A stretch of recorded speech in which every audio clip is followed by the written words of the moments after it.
I would like your opinion of what these three words mean to you. The first word I'm going to provide to you is the word genius. What does genius mean to you? Don't have to think too hard about this. Smart. Yeah, I admit, I used to watch Yogi Bear cartoons when I was a kid. And Yogi Bear used to say, smarter than the average bear. Right? Well, definitely pretty smart. Often smarter than maybe what we think other people are. So. It means you thought about something and worked hard on it for 10,000 hours. You've taken it apart into its individual components that other people have never done before, and you don't stop thinking when they stop thinking. You keep digging and digging and digging and digging and expecting to find something that nobody's ever seen before. That's a genius. Very good. I like that. Another word I want to provide is the word resolution. If you're resolute about something, what does that mean to you? Now I am going somewhere with this. Resolute. Does it mean you're going to give up very easily? Determined. You stick to it. It's very good. There's one more word I want to provide. That's the word faith. F-A-I-T-H. What does that word mean to you? A belief.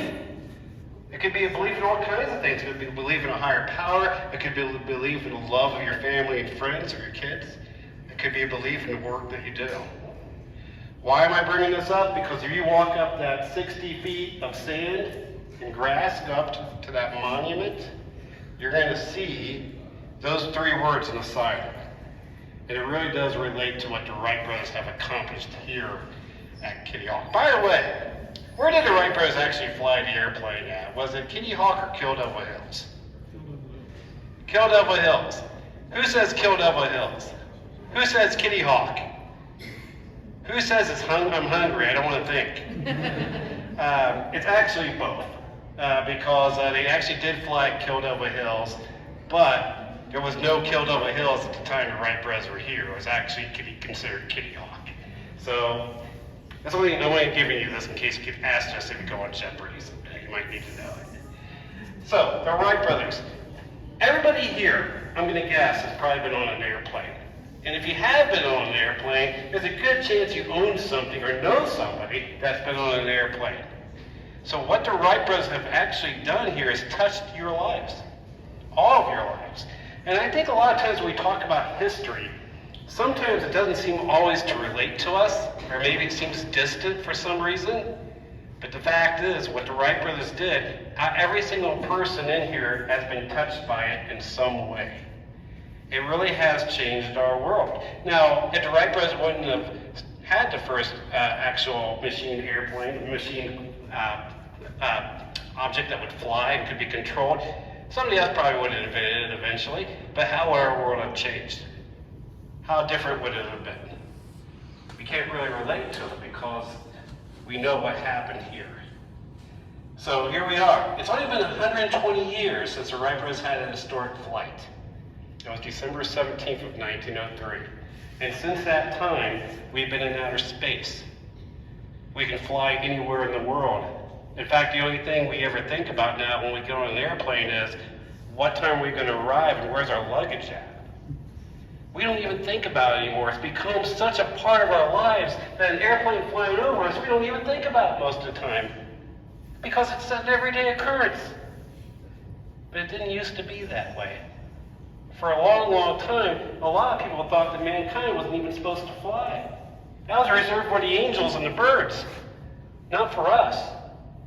The thought of being able to fly in the sky, to go anywhere in the world, seemed like something that couldn't be relatable, not something that could be done.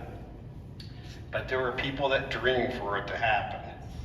Not just the Wright brothers, but others that before them that attempted to create objects that could fly, that could be controlled in the air. A lot of people were able to figure out how to get off the ground, such as men like Otto Lilienthal and Samuel Langley, that could basically take objects that could be glided through the air with some control, but not great control. But nobody could totally figure out how to have the best control to be able to keep something off the ground steadily in the air and to do it over and over and over again. until the Wright brothers came along. And how did they do this? We need to learn a little bit about the Wright brothers, kind of figure out who they were. Now, one thing I love in talking about the Wright brothers is this. I have a pet peeve about the Wright brothers. Not necessarily about them per se, but just how we relate to them. Because we normally don't say Orville and Wilbur Wright. We normally just say, it's the Wright brothers. Well, I don't like that. I'll tell you why. When I hear something that says the Wright brothers, it kind of, to me, sounds like they're twins. That they're the same people. And guess what? Does anybody here have any siblings? Does anybody here have any kids? Does everybody always agree? Well, guess what? The Wright brothers didn't either. They were brothers. They used to argue all the time. In fact, some of their arguments, you could hear them across way and far away as they were yelling at each other about trying to figure out how to do something correctly. The brothers used to argue all the time, but they made it work. They worked great together and trying to come up with the best plans and best ways to be able to accomplish what they were trying to do. So, why does this happen? Let's keep in mind that Wilbur Wright was born in Indiana in 1867. Orville was born in Dayton, Ohio in 1871. They're about 4 years apart, so they weren't that close in age. Quite a bit of a difference there. They also had 3 other brothers and a sister. Now this family, the Wright family, the 2 brothers didn't go to college. They actually didn't finish high school. And yet they had the background and knowledge of science and mathematics to be able to figure out how to accomplish things. But if this was the case, where did they get this training from? Who in the world trained and taught the Wright brothers the love of science and math and engineering? Well, their dad was pretty neat. Milton Wright, who was a bishop for the United Church of Christ, had an important job for them. He often was traveling on the road, having to do different things for churches all around the Midwest. He was a very smart man, but Milton wasn't particularly strong with science or tools. On the other hand, his wife, Susan Wright, actually grew up in a farm. And her dad was a wheel maker. She actually went to college, finished with a degree at Hartsville College, and was very strong in skills of engineering and mathematics. It was Susan that really kind of taught the love the brothers had with science and knowledge. And put it this way, when things broke in the house, it wasn't Milton that could fix it. It was Susan that fixed things that broke in the house. Susan also could make wonderful toys for the kids that required a little bit more of an engineering background, things like sleighs and other things. So this is one of those cases. I think it's always important not to forget the women. Because a lot of times back at that time, we don't often hear about the things that women accomplished. When it came to the Wright brothers, there were 2 extremely important women. And one of them was Susan Wright. And I'm going to talk about the other one here in a little bit. Now, that's not to say that Milton wasn't important. He was very important. He had a loving house and a great family. But one thing that Milton did that was fantastic is he would bring toys home from the kids when he would be on his vacations or his work job, on his job, moving around and traveling. One of those toys he brought home was this one. It was called the Bat. You know, just a little wooden toy. You wind it up, you let it go, and fly. It could fly up to the air for maybe 30 seconds. It could go maybe 20, 30 feet off the ground. But this toy captivated the Wright brothers. They loved it so much, they played and played with it and played with it until it finally broke. Now, I don't know about you, but if you had a favorite toy growing up and it broke, did you kind of pout about it? Did he kind of decide to just throw it away and move on to something else? Not the Wright brothers. When you were taught by Susan Wright to love science and mathematics, they decided that when they broke this toy, they could make a new one and make it better. So they attempted to make a much larger one that they thought they could control and be able to fly a little bit better. They learned it didn't fly as well, so they were already starting to learn skills, aerodynamics, even as young kids. Now, it wasn't the only reason that the Wright brothers became interested in aviation. About the age of 15, Orville Wright decided he wasn't going to go to school anymore. He wanted to start his own business. So he started a printing press operation in downtown Dayton, Ohio.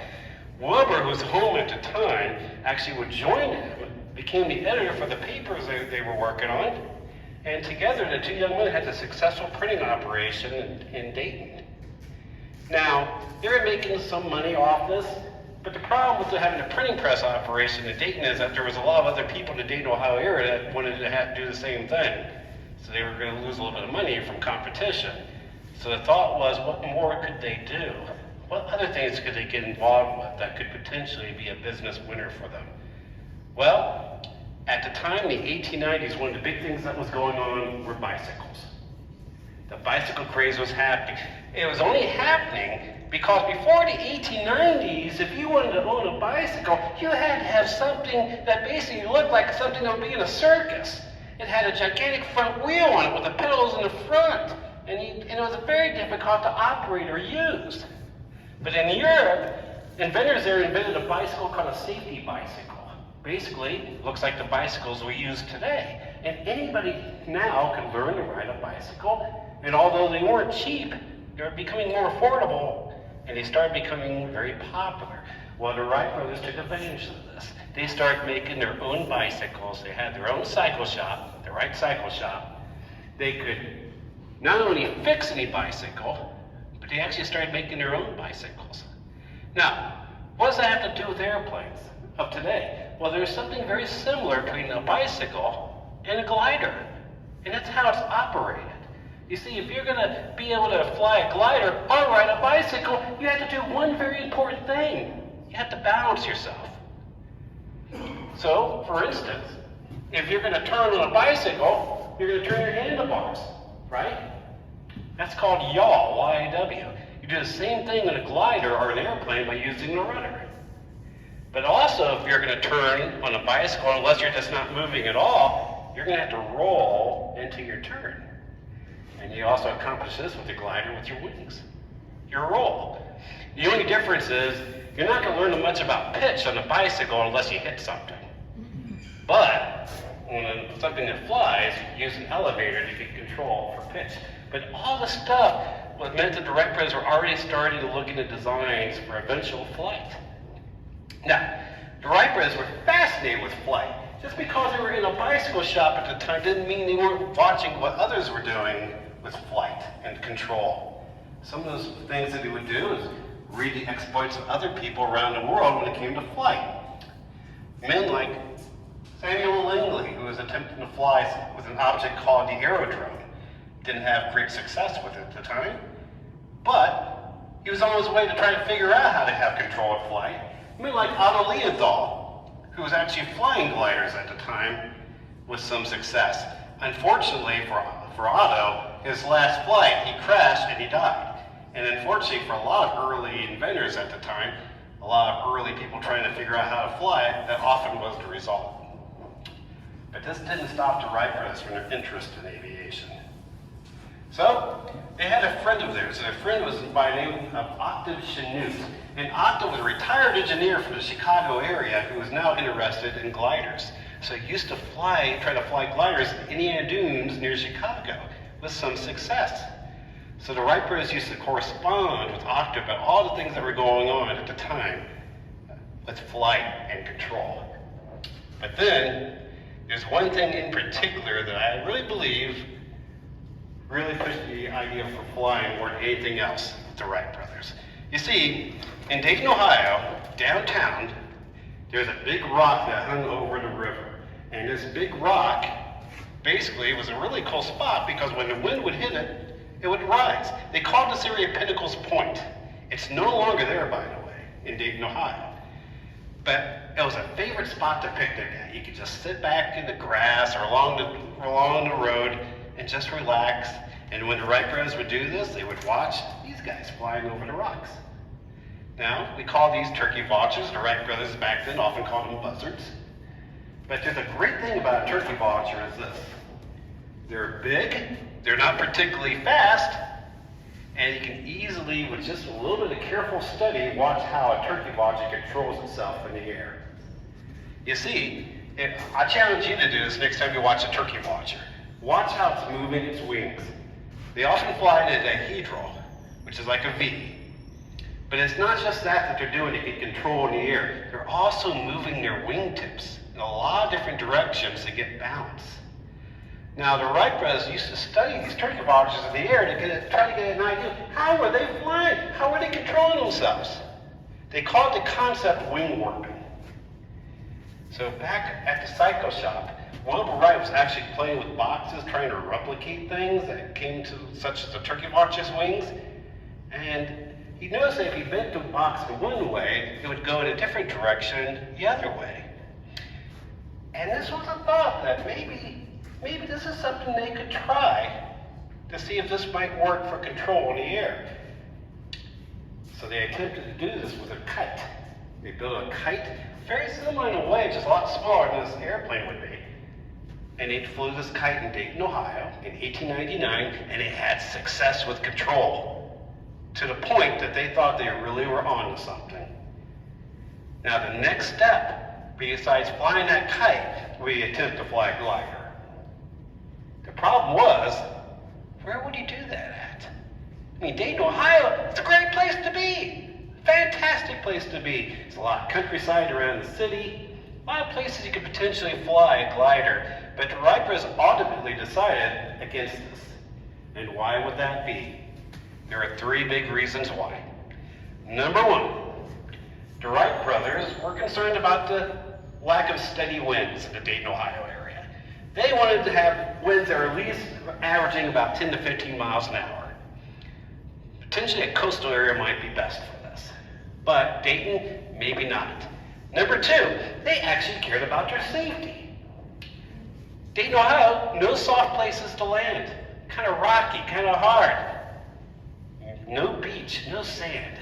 So that was a strike, number two. Number three, though, might have been the biggest reason of all. You see, Dayton was a young city with a lot of people moving to it, a lot of very smart, innovative people. And wouldn't it be terrible if you're coming up with these great plans for flight and somebody peeking behind your shoulder sees what you're doing and steals your idea? The Wright brothers wanted isolation. So where could they get this? They weren't exactly sure. They figured maybe along a coastal area. So they started corresponding with their friend Dr. Chanute from Chicago, who was doing his experiments in Indiana Dunes. Well, Octa did suggest Indiana Dunes, but that's too close to Chicago. Too many people for the Wright brothers' taste. Well, they started thinking about other places. How about Florida? How about California? California's way too far away. Florida's pretty far away too. But then Octa says, what about the Outer Banks of North Carolina? Not quite as far away. Maybe some possibilities with that. So Wilbur Wright, he writes a letter to the U.S. Weather Bureau station here at Kitty Hawk. It's answered by a man named Joseph Dosher. He's the only meteorologist there. And Joseph responds back to Wilbur saying, well, yes, Kitty Hawk. Plenty of sand, steady winds, not a lot of people here, sounded great. But Joseph does something that's really, really important. He doesn't send a letter just right back to Wilbur. He also sends a letter, the same letter, to the commissioner of the area. His name is William Tate. And William Tate sends a letter back to Wilbur saying, people at Kitty Hawk are pretty nice people. We would love to have you here for your work that you're doing. Even offer some a temporary place to stay. And the Wright brothers decided they're going to head to Kitty Hawk. Now that's the easy part. Now you have to go from Dayton, Ohio in 1900 to Kitty Hawk. And it's not just bringing yourselves as well. You got to bring fabric and wood for the experiments you're going to try to do. Wood and fabric for kites and gliders, a lot to carry. Well, Wilbur's going to be the first to go. He gets on a train in Dayton, Ohio with all his equipment as well as his personal belongings. Takes him a couple days to basically get from Dayton over towards Virginia. Eventually he takes a ferry across the water until he gets to the area around Norfolk. Finally he makes it to Elizabeth City. Just a couple days. But now he's got to find a boat because at that time there are no bridges to the Outer Banks. Basically there's no roads to the Outer Banks. In fact, Kitty Hawk at the time when he had about 60 people living there. That was about it. So unfortunately for Wilbur, he realizes when he's here in the out over in Elizabeth City that most of the people in Elizabeth City don't even know where Kitty Hawk is. So nobody's willing to take him by boat to Kitty Hawk, except for one man. That man's name is Israel Perry. Well, Israel's happy to honor Wilbur and take him over, but there's a warning with this. You see, the warning to me about Israel is this. Has anybody ever seen the movie Jaws? Yeah. Does anybody remember the captain from Jaws? Well, if you can picture the captain from Jaws, now you know who Israel Perry is, because I think they're the same guy. Looked very similar, kind of ornery. The boat was a mess. There were rats and mice all over it, wasn't in good shape. Wilbur gets on this boat with all his belongings and the wood and fabric, and that boat's leaking water. It also hit a storm. It made matters worse as they try to leave. And that boat doesn't look like it's going to make it to Kitty Hawk. So that night, as they're in the boat, luckily, Israel's able to find the best way away from the worst of the waves, the worst of the wind. They make it through the night. In the morning, they clean up the boat, fix it up, get the water off it, and they finally reach Kitty Hawk. From there, Wilbur, understandably very tired, gets off the boat looking for the Tate's house. Doesn't see it. All he sees is a teenager off in the surf, basically fishing in the distance. So he asks the teenager, "Could you take me to the Tate's house?" And he says, "Yes, I know where it is. We'll take you over." He finally reaches the Tate's house. Orville would follow a week later. Now, I want you to take a quick look around. Just take a quick look outside. Trees, the grass, the buildings, the parking lot, whatever you want to look at. I'm going to show you a picture of what it looked like for the Wright brothers when they were here. And I would like you to ask yourself, does it look the same as it does today? You tell me. A little different?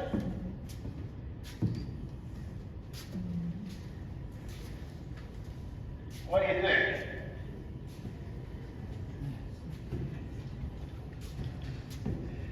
See any grass? The hill is actually 400 feet closer to us than it is today. So much different. In fact, when the Wright brothers were here, Orville actually went over to Wilbur one day and said, "You know, Wilbur, this is as close to the Sahara that we're probably ever going to see." But it was a perfect spot for the Wright brothers to do their experiments. They had sand, they had the steady winds, and they were isolated. They went to work immediately. So, first thing they did is they had a glider they built in Dayton, Ohio. They disassembled it, assembled it here when they made it to Kitty Hawk. They attempted to fly it for the sand dunes in the back. Well, they had some success with this glider. They had fair success with controlling it in the air. The lift wasn't very good, and they couldn't keep it in the air very long. So they decided in the end they were going to mostly treat it like a kite. They tethered it to the ground, but occasionally have somebody fly in it as it was tethered to the ground. That often was 10-year-old Tom Tate, the nephew of William Tate. Now, I don't know about you, but if I'm a 10-year-old getting flown by the Wright brothers in a kite glider above the sand dunes there, that must be quite a story for that young man to talk about. The Wright brothers felt they were on track. So when they went back to Dayton, Ohio at the end of the season, they went back to work to try to improve on the glider. They wanted something that had better lift, better control. So they made it larger, changed to camber, which is the shape of the wings that get better lift. And they came back out here that next year thinking, this is going to be great. We're going to have great success. Well, once they started trying to fly this new glider in 1901 in the sand dunes in the back, that glider didn't fly any better than the one they had in 1900. And by the end of that season, the Wright brothers were pretty dejected. In fact, they were even thinking that maybe it wasn't worth continuing their experiments.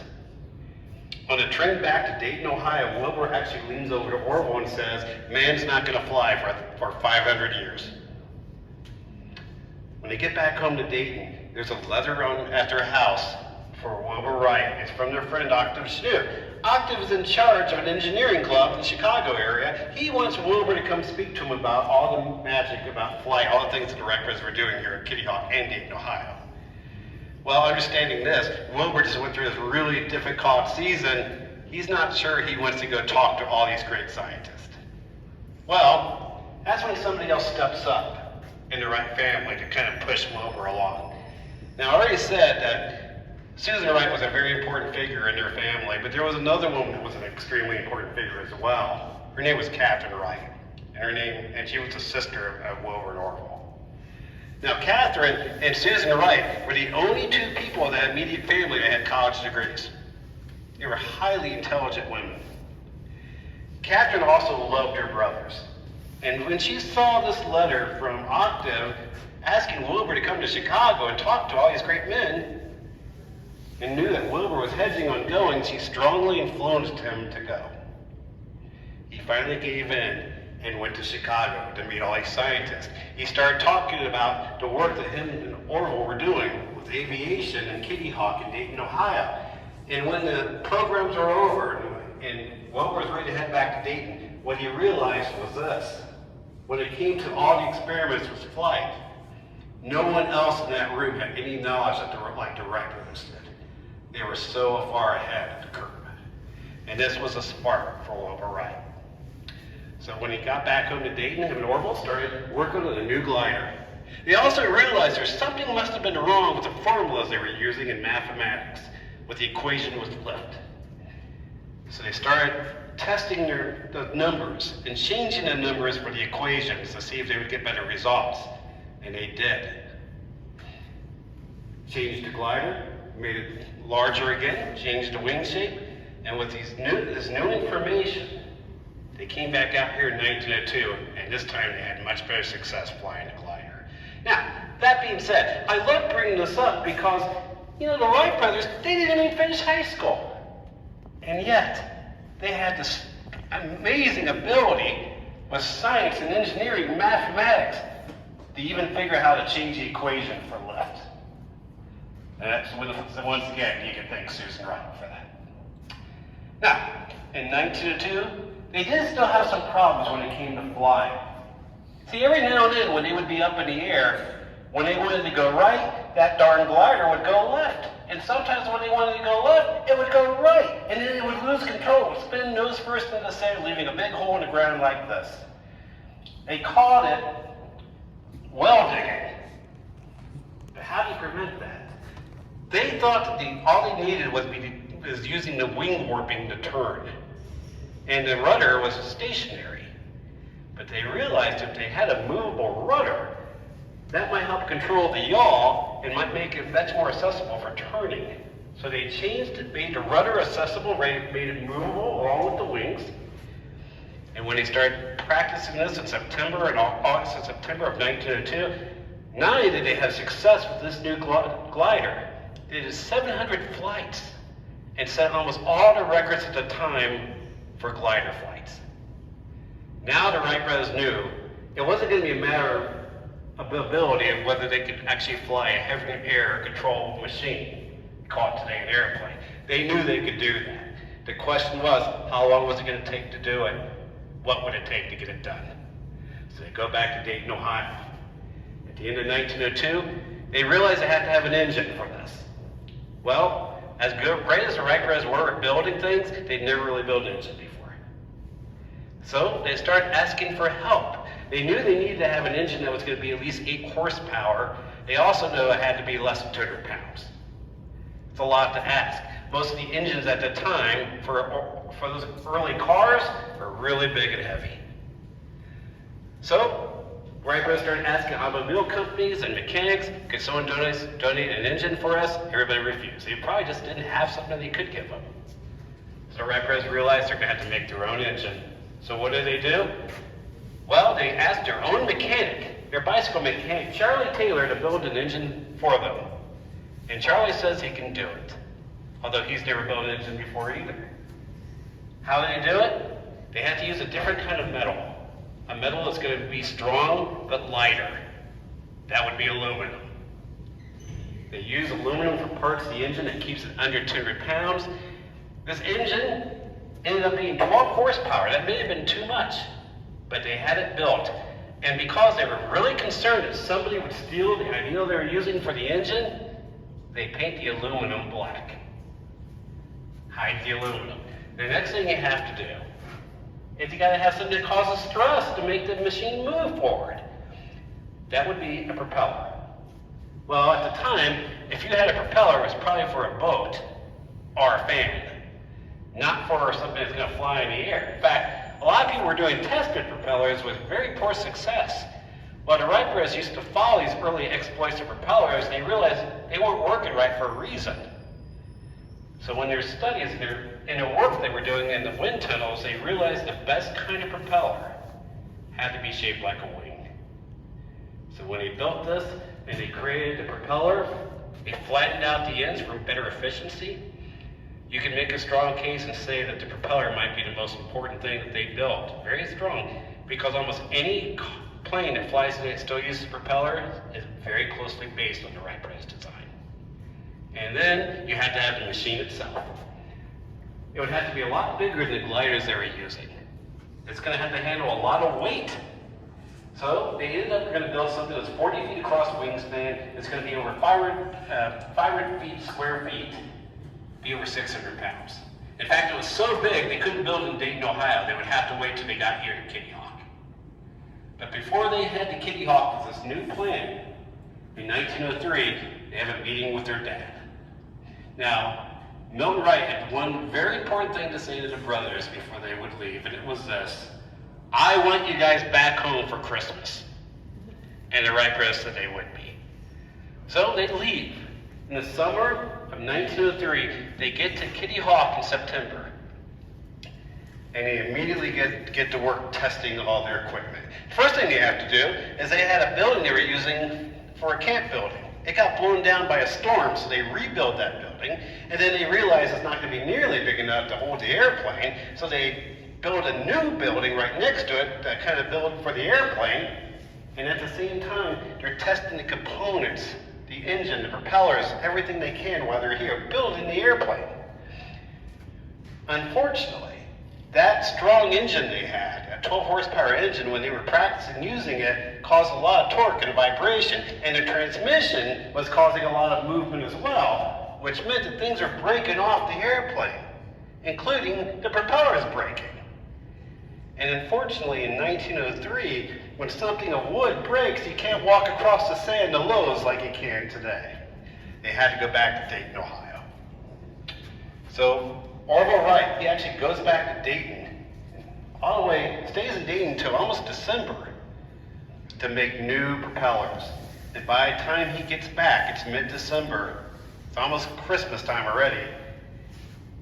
But as he gets back, all the testing is complete, and they feel like now they're ready to fly. So they pick a date. That date would be December 14th of 1903.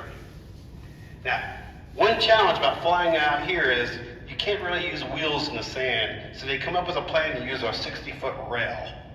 On that rail, they're going to have bicycle hubs on the bottom of a dolly. The airplane is going to sit on the dolly, and that way they can just fly right off the dolly into the air. Would it work? Let's find out. As December 14th comes around, they need help getting everything set up. That takes a lot more than just 2 people. There's a life-saving station at the end of the sand. We call it the Coast Guard today. The Kitty Hawk life-saving station told the Wright brothers, hey, if you need help, wave a flag, we'll come out there and help. So they waved a flag that morning, the men came out, they set the rail up, they got the airplane ready to go. The only question now would be, who would be the first pilot? Wilbur and Orville, they flip a coin, and Wilbur wins. So Wilbur climbs up on board the airplane. The propellers are moving, the plane's being held back by a restraining line. Orville's on the wing helping to balance the airplane. Basically just sitting in the sand with his hand just up on the wing. Wilbur, when he feels like he's ready to go, he releases that restraining line, and that plane starts coasting down that rail. And as he starts picking up speed and getting near the end, he pushes back on the stick, which controls the pitch. And all of a sudden, that plane starts to rise. Except for one big problem. It rises too fast and too steep. And it's not controllable. And it flies up about 3.5 seconds, it stalls, and it goes right back to the ground. Nose first, brakes the elevator, no sustained flight. However, Wilbur Wright was ecstatic. Why was he happy? Because that plane could fly. It had good control. Everything was working right. He just overcompensated on the control. Anybody got to give him a break? No one's ever flown it before. They decided they could take a couple days and get it fixed and try again. Luckily, the elevator didn't require a whole lot of work. They could fix that right at that hangar. And they went about doing it. What was going to be the next day they were going to try to fly? They were hoping for the 16th of December, but the weather was lousy. So they pushed it back to December 17th. When December 17th comes along, they get up and discover outside, it's 34 degrees outside. There's winds coming from the north at 27 miles an hour. It's horrible. But they're going to try to fly anyways. So they wave the flag. The men from the life-saving station come, they get the rail set up, they get the airplane set up on the rail. Everything's looking good. Now it's Orville's turn to fly. Now, there's a big problem here. Orville has a camera set up that he wants to be able to take a picture of what's going on, but he's flying the airplane, so he can't take the picture. Wilbur's going to, on the wing, kind of balancing the wing a little bit before it takes off. He can't take the picture. So they ask one of the men from the life-saving station to take the picture for him. The man's name is John Daniels. John tries to explain to Orville, Wright, I don't even know what a camera is. I've never even taken a picture in my life. But basically, Orville tells him, here's a ball, if you see something happen, squeeze the ball. John says he'll do it. Orville climbs up in the back of the airplane, propellers it going. As he climbs into the hip cradle, gets his hands on the control, about 10:35 a.m., he releases the restraining line. The plane starts coasting down that rail.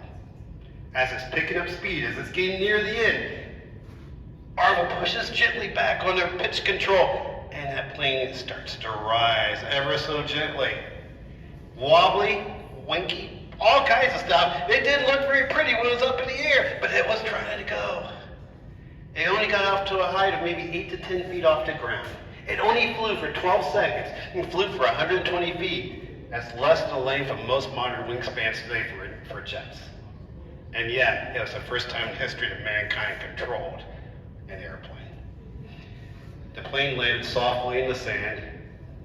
Now, they didn't just celebrate what happened. You see, they were brothers. They competed with each other. They brought the plane right back to the rail, and now it's Wilbur's turn. And Wilbur beats Orville's record on the second flight, which is okay, because they bring the plane right back to the rail again, and now it's Orville's turn, and he beats Wilbur's record. Well, not to get undone, they bring the plane right back to the rail again. It's Wilbur's turn. He smashes Orville's record on the fourth flight, 852 feet, 59 seconds in the air, maybe of a height of 12 to 16 feet off the ground, maybe. Plane rests softly in the sand. 4 flights that day, December 17th of 1903. Would there be a 5th flight? Well, the Wright brothers brought the plane back to the hangar. They removed the elevator. It was sitting in the sand. There perhaps would have been a 5th flight, except for the fact that the weather was bad, and a strong gust of wind came, lifted the plane off the ground, tossed it. And poor John Daniels, who was asked to take the photo, was the only person near the airplane when it got lifted by the wind. He thought he could save it by grabbing onto a strut. In the process, he got lifted up by the airplane and got tossed into the sand as well, as the airplane breaking up all around him. John used to joke around that he was not the first fatality ever from an airplane. The Wright brothers picked up the pieces. They would eventually send a telegram back to Dad saying they had success. And they went back to Dayton, Ohio. Now, the question is, did anybody have any documentation about what happened? You see, the Wright brothers were flying the airplane and were with the airplane. They could take the picture. The men at the life-saving station saw what happened, but they didn't have any cameras. The only person that had the camera at the time was John Daniels. And John Daniels said he was so excited about what happened, he wasn't sure he squeezed the bulb or not. But when they went back to Dayton and they started developing photos, they were pleasantly happy to see that John squeezed the bulb at the right moment. And history was made. Not just history for the Wright brothers, not just history for all the men that were there that day, history for all of us. The world was changed overnight. So here we are today, 120 years, roughly 120 years after that event. And as I said earlier, all of us today can board an airplane and fly anywhere in the world. We don't even think about it anymore. So I want you to think about this. I want you to think about, how's your life changed by what happened with the Wright brothers? Don't just think in terms of, I've been on an airplane. Think in terms of, where does my stuff come from? My mail. all the things I own. How much of this was in an airplane at one point? How much has our world changed with commerce? How much has our world changed with defense? How much has our world changed with culture because of what's happening above us that we can fly? Think about that. And then one more thing I want to leave you with is this. One of my heroes, first American to orbit the Earth, his name was John Glenn. John Glenn was involved in a lot of amazing things and was actually here for the 100th anniversary of flight in 2003. But he often would fly as a passenger in commercial jets, and he once wrote this about being a passenger. He said, "I always like to get a window seat because I've never lost my sense of wonder about looking at the world from above." For you, I hope you get that same sense of wonder if you get a chance to fly, just like the Wright brothers did, just like Amelia Earhart, like the Tuskegee Airmen, all those people, Charles Lindbergh, everyone that's had the chance to be able to fly in the sky like the birds and the angels, and to be able to see our world in an entirely different way. I hope if you haven't had that opportunity, you get that opportunity, or if you have had that opportunity, that you want to continue with these wonders that we have today. So I want to thank you for coming out today to the Wright Brothers National Memorial and talking a little bit about why the Wright brothers were such amazing people and how they changed our world for which they did. If anybody here has any questions, feel free to ask, but